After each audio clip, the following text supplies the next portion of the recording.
ఏపీలో LPG gas కొరత లేదని పౌర సరఫరాల శాఖ మంత్రి నాదెండ్ల మనోహర్ మరోసారి స్పష్టం చేశారు. గృహ అవసరాలకు సరిపడా నిల్వలు ఉన్నాయని ప్రజలు ఆందోళన చెందవద్దని కోరారు. పుకార్లు నమ్మి పానిక్ బుకింగ్ చేయవద్దని విజ్ఞప్తి చేశారు. మరోవైపు ఎల్పీజీ గ్యాస్ సిలిండర్లు అక్రమంగా నిల్వ చేసే వారిపై 6A కేసులు నమోదు చేస్తామన్న మంత్రి నాదెండ్ల మనోహర్. ఒక ప్రణాళికబద్ధంగా మనం సమాచారాన్ని ప్రజల్లో తీసుకెళ్లాల్సిన బాధ్యత మా పౌర సరఫరాల శాఖకి ప్రత్యేకంగా ఉందని గౌరవ ముఖ్యమంత్రి గారు ఈరోజు సమీక్షా సమావేశం ఏర్పాటు చేశారు. ఈ సమీక్షా సమావేశంలో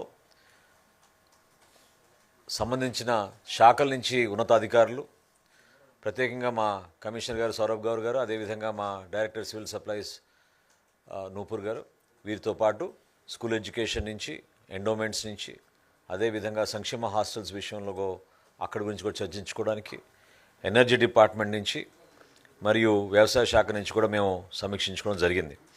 ప్రధానంగా గౌరవ ముఖ్యమంత్రి గారి సమీక్ష సమావేశంలో ఆయిల్ కంపెనీస్ ఐఓసిఎల్, బీపీసీఎల్, అదేవిధంగా హెచ్పిసిఎల్స్ నుంచి ప్రతినిధులు వచ్చారు. పైప్డ్ గ్యాస్ విషయంలో గెయిల్ నుంచి, అదేవిధంగా ఎవరైతే మన రాష్ట్రంలో గెయిల్ ద్వారా సరఫరా చేస్తున్నారో పైప్ గ్యాస్ ద్వారా,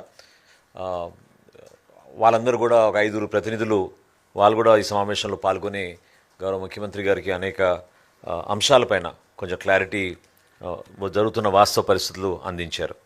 ముందుగా మేము రాష్ట్రంలో ఉన్న ప్రజలందరికీ మనస్ఫూర్తిగా వారి దృష్టికి తీసుకొచ్చేది ఏంటంటే, ఈరోజు క్షేత్రస్థాయిలో ఉన్న పుకార్లని దయచేసి మీరు నమ్మబాకండి.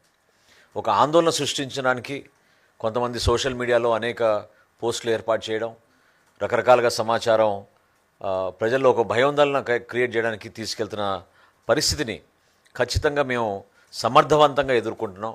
మన రాష్ట్ర ప్రభుత్వం నుంచి గౌరవ ముఖ్యమంత్రి గారు ఈరోజు ఆర్టీజీఎస్లో సమీక్షించినప్పుడు చాలా స్పష్టంగా మాకు అర్థమైంది ఏంటంటే, మనం రెస్పాండ్ అవుతున్నాం ఈ సిచ్యువేషన్కి. ఎక్కడ కూడా గ్యాప్ లేకుండా యావరేజ్ నార్మల్గా మన రాష్ట్రంలో 2,81,000 బుకింగ్ జరుగుతాయి. ఈ 5 రోజుల్లో యావరేజ్ మనం చేయగలిగింది డెలివరీస్, అంటే బుకింగ్ అయిన తర్వాత డెలివరీస్ మనం చేయగలిగింది 2,92,000 గ్యాస్ సిలిండర్ మనం ప్రతిరోజు డెలివరీ చేయగలుగుతున్నాం. ఒకరోజు ప్రత్యేకంగా 3,02,000 కూడా డెలివరీస్ మేము అందించగలిగాం. దీని ద్వారా అర్థమవుతుంది ఏంటంటే, ఒక ప్రాసెస్ని నమ్ముకునే విధంగా ఒకేసారి ఆ ప్రాసెస్ మీద ఒత్తిడి పెరిగినప్పుడు చిన్న చిన్న సమస్యలు ఖచ్చితంగా ఐవీఆర్ఎస్ బుకింగ్ విషయంలో కానివ్వండి, లేకపోతే తెలియకుండా పాపం వినియోగదారులు డైరెక్ట్గా గ్యాస్ ఏజెన్సీ దగ్గరికే వెళ్ళి వాళ్ళు సిలిండర్లు పట్టుకుని వెళ్ళడం అనేది కొన్ని ప్రాంతాల్లో మనకు వస్తున్న వార్తల్ని ప్రజలు అర్థం చేసుకునే విధంగా మేము చేస్తున్న ఈ ప్రయత్నం. ముందుగా కేంద్ర ప్రభుత్వం చాలా స్పష్టమైన ఆదేశాలు ఇచ్చింది. మీరు గ్యాస్ బుకింగ్ చేసుకున్నప్పుడు మీకు డెలివరీ అప్పుడు ఖచ్చితంగా ఓటీపీ వస్తుంది. ఇది ఈరోజు ముఖ్యమంత్రి గారు చాలా స్పష్టంగా ఆదేశాలు ఇచ్చారు. 100% ఓటీపీ ఉంటేనే మనం డెలివరీ చేయాలి. దీని ద్వారా బ్లాక్ మార్కెటింగ్ కానివ్వండి, అనవసరంగా అదనపుగా ధరలు ఛార్జ్ చేయడం, కొంతమంది వాటిని మళ్లించడం కమర్షియల్ యూసేజ్కి, అటువంటి పొరపాటు జరగకుండా ఉండడానికి గృహాలకి మనం అందించే గ్యాస్ బండల్ని ఖచ్చితంగా మనం ఓటీపీ ద్వారానే మనం అందించాలనేది, దీన్ని ఎక్కడ కూడా డీవియేషన్ లేకుండా 100% పాటించాలని గౌరవ ముఖ్యమంత్రి గారు ఈరోజు సలహా ఇచ్చారు. ఎక్కడ గ్యాప్ వస్తుందని మేము విశ్లేషించినప్పుడు, ఉదాహరణకి మనకు దీపం పథకంలో ఈకేవైసీ దాదాపు 95% మందికి మనం చేసుకోగలిగాం. అయితే గ్యాస్ ఏజెన్సీస్ దగ్గర ఉన్న సమాచారం మేరకు వాళ్ళకి 85% వరకే ఈ కేవైసీ చేయగలిగారు.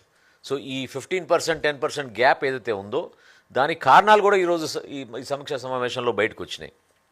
ముఖ్యంగా ఏంటంటే, పాత ఫోన్ నంబర్ ఉండడం వలన, ఫోన్ నంబర్ అప్డేట్ చేసుకోలేకపోవడం వలన వాళ్ళకి ఇమీడియట్గా ఓటీపీ రాకపోవడం, కొంతమంది పేర్లు లేకపోతే అడ్రస్లు మారడం, ఇటువంటి అంశాలపైన కూడా వాళ్ళకి క్లారిటీ తీసుకురావాలనే అంశంపైన చాలా స్పష్టంగా ప్రభుత్వం తరఫున క్షేత్రస్థాయిలో ఉన్న మా సచివాలయ సిబ్బందిని కూడా అలర్ట్ చేసి అందరికీ సమాచారం అందించేటట్టు పోస్టర్స్ కూడా తయారు చేసి అందరికీ ఈ సమాచారం తీసుకెళ్లమని గౌరవ ముఖ్యమంత్రి గారు కోరారు. వీటితో పాటు కేంద్ర ప్రభుత్వం తీసుకొచ్చిన కొన్ని నిబంధనలు, అంటే మీరు ఒకసారి గ్యాస్ బుకింగ్ చేసుకున్న తర్వాత రీఫిల్ బుకింగ్ కోసం మీకు 45 రోజులు కనీసం మీరు సమయం ఇవ్వాలి. గ్రామీణ ప్రాంతాల్లో, అర్బన్ ప్రాంతాల్లో 25 రోజులు సమయం ఇవ్వాలి. ఎవరైనా తొందరపడి ఈ 25 రోజుల్లోపు 45 రోజుల్లోపు మరొక్కసారి మీరు తిరిగి వెళ్తే అది సిస్టమ్ పైన భారం పడుతుంది తప్ప దాని ద్వారా మీకు మరొకసారి సిలిండరు ఇమీడియట్గా వచ్చే అవకాశం ఉండదు. ఎందుకంటే ఇది ఈ నిబంధన ఖచ్చితంగా మనకి అంతర్జాతీయ సమస్యగా మారిన మనకి ఇరాన్ యుఎస్ ఇజ్రాయెల్ వార్ ఏదైతే ఉందో దాని ద్వారా మనకి షిప్మెంట్స్ పూర్తి స్థాయిలో రావడం లేదనే దానిపైన కేంద్ర ప్రభుత్వం తీసుకున్న ఈ చర్యల్ని దయచేసి మీరు అర్థం చేసుకుని, ఎందుకంటే మాకున్న సమాచారం ఒక కుటుంబం సంవత్సరానికి 6 సిలిండర్ల కన్నా ఎక్కువగా బుక్ చేయరు. ఇప్పుడు మన దీపం పథకంలో కూడా మనం ఇస్తున్న 3 సిలిండర్లు కూడా 97-98 లక్షల మంది ప్రతి విడతలోనూ ఉపయోగించుకుంటున్నారు. అది మాకు ఇచ్చే సమాచారం పట్టి మీకు చాలా క్లియర్గా చెప్పగలుగుతున్నాం. దయచేసి మీరు తొందరపడి ప్యానిక్ బుకింగ్ ఏదో అర్జెంటుగా మనం ఇప్పుడు బుక్ చేసుకుంటే మనకి ఇంకో సిలిండర్ వస్తుందని, కొంతమంది సిలిండర్ అవ్వకపోయినా కూడా పూర్తి ఖాళీ అవ్వకపోయినా కూడా ఇమీడియట్గా దాన్ని బుక్ చేయడం ద్వారా సిస్టమ్ పైన ఇబ్బందికరమైన పరిస్థితి వస్తుందనే విషయం మీ దృష్టికి తీసుకొస్తున్నాం.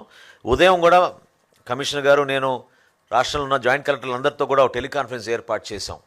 చాలా క్లియర్గా ఇన్స్ట్రక్షన్స్ ఇచ్చాం.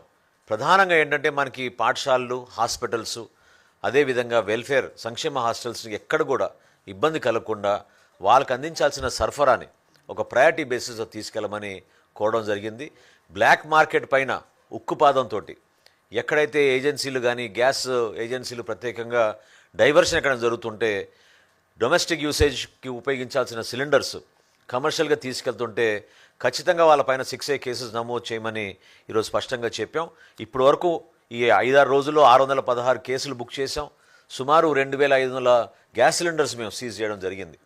సో ఈ విధంగా క్షేత్రస్థాయిలో విజిలెన్స్ డిపార్ట్మెంట్ని, రెవెన్యూ డిపార్ట్మెంట్ని, పౌర సరఫరాల శాఖని అప్రమత్తం చేసి స్థానికంగా జాయింట్ కలెక్టర్ల ద్వారానే ప్రతి జిల్లాలో ఒక కాల్ సెంటర్, ఒక డెడికేటెడ్ కాల్ సెంటర్ ఏర్పాటు చేసి కమ్యూనికేషన్ గ్యాప్ లేకుండా అందరికీ సమాచారం అందించడానికి ఖచ్చితంగా ప్రయత్నం చేస్తామని ఈ సందర్భంగా తెలుపుకుంటున్నాను.